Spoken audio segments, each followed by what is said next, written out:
Sejak hijrah ke Madinah, Nabi Muhammad SAW dan para sahabat selalu berdakwah kepada penduduk Madinah tanpa mengenal lelah dan putus asa.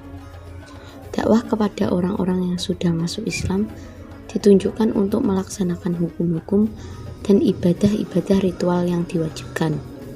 Sedangkan dakwah yang ditunjukkan kepada orang-orang yang belum masuk Islam bertujuan agar mereka bersedia menerima Islam sebagai agamanya, mempelajari ajaran-ajarannya dan mengamalkannya.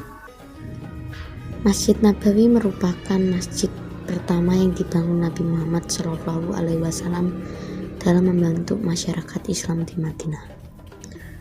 Masjid Nabawi yang dibangun pada bulan Rabiul Awal 1 Hijriah atau bulan September 622 sebelum Masehi. Fungsi masjid pada saat itu ialah yang pertama sebagai sarana pembinaan umat Islam di bidang akidah, ibadah, dan akhlak.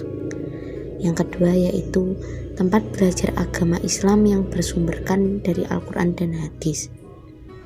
Yang ketiga yaitu sebagai sarana tempat menyambung tali silaturahmi antara kaum muslimin. Yang keempat yaitu sebagai sarana sosial. Yang kelima yaitu menjadi tempat bermusyawarah. Dan yang terakhir yaitu tempat menyusun strategi perang.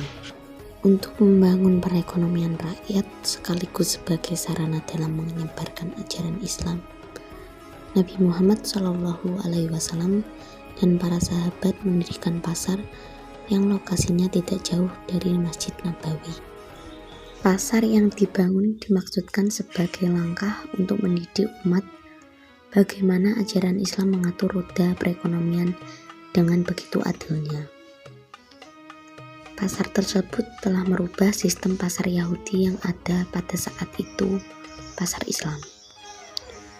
Kehadiran pasar yang menganut sistem perekonomian Islam disambut hangat oleh masyarakat Madinah karena mampu menyuguhkan sistem perekonomian yang menguntungkan semua pihak, jauh dari riba dan keserakahan.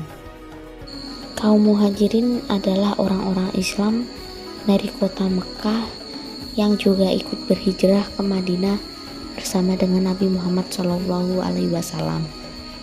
Sedangkan kaum Ansor adalah kaum yang menerima kedatangan umat Islam di Madinah.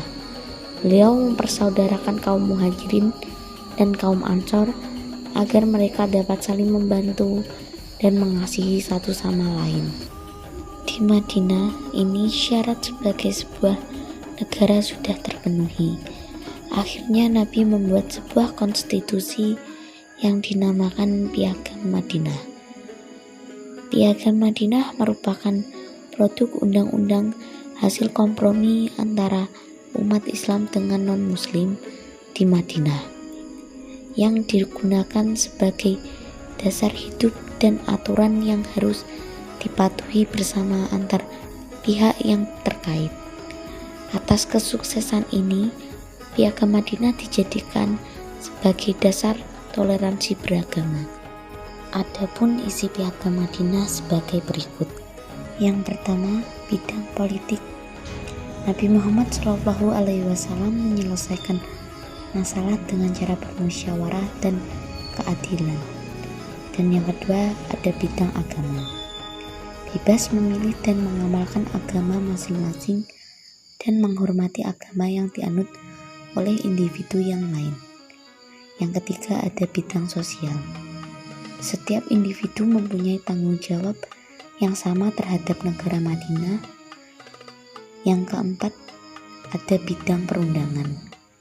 Undang-undang Islam dilaksanakan secara menyeluruh. Yang kelima ada bidang ekonomi. Semua rakyat diberikan peluang untuk menjalankan perniagaan, amalan riba, dan penipuan dilarang sama sekali dalam ekonomi Islam. Yang keenam ada bidang pertahanan. Setiap rakyat mempunyai tanggung jawab untuk mempertahankan Madinah dan ancaman dari musuh luar. Dan yang terakhir ada kedudukan. Yahudi mereka mempunyai hak yang sama dengan anggota masyarakat yang lain untuk menikmati keselamatan dan kebebasan. Selanjutnya yaitu materi tentang Perjanjian Hudaybiyah. Sejarah awal mula Perjanjian Hudaybiyah yakni karena Nabi Muhammad SAW mengizinkan kaum muslimin untuk mengadakan perjalanan ke Mekah yang bertujuan untuk ibadah haji yang kira-kira sebanyak 1.000 orang pada tahun 6 Hijriah atau 628 Masehi. Dan mendengar kabar tersebut, kaum Quraisy menyiapkan pasukan sekitar 200 orang di bawah pimpinan Panglima Khalid bin Walid. Tetapi Nabi Muhammad SAW mengitari pegunungan agar tidak bertemu dengan kaum Quraisy. Dalam Perjanjian Hudaybiyah, kaum Quraisy diwakili oleh Suhail ibnu Umar dan kaum muslimin diwakili oleh Nabi Muhammad SAW yang ditemani oleh Ali bin Abi Thalib. Adapun isi dari Perjanjian Hudaybiyah sebagai berikut. Yang pertama yaitu gencatan senjata antara Makkah dan Madinah selama 10 tahun. Yang kedua, warga Makkah yang menyeberang ke Madinah tanpa seizin walinya harus dikembalikan ke Mekah. Yang ketiga, warga Madinah yang menyeberang ke Mekah maka tidak boleh kembali ke Madinah. Yang keempat, selain warga Mekah dan Madinah dibebaskan untuk berpihak ke Mekah atau Madinah. Yang terakhir yaitu Nabi Muhammad SAW dan pengikutnya harus meninggalkan Mekah, tetapi diperbolehkan lagi kembali ke Mekah setahun setelah perjanjian itu.